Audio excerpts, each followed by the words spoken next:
बिस्मिल्लाहिर्रहमानिर्रहीम। Welcome back in बेके देसी herbal. तो जी प्यारे दोस्तों, आज की जो हमारी वीडियो है वो है मोटापे के ऊपर।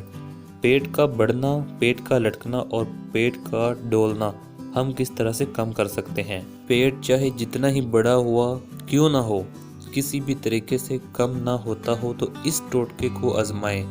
पेट की चर्बी, इसका बढ़ना और इसका लटकना सब खत्म हो जाता है।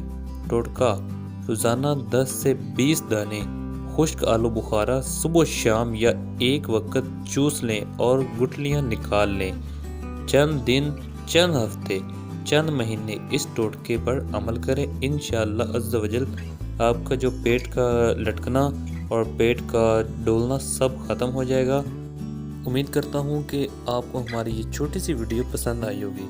अगर पसंद आई है तो हमारा चैनल पीके देसी हर्बल सब्सक्राइब कर लें और साथ साथ खड़े बेल आइकॉन को क्लिक करना बिल्कुल ना भूलिएगा।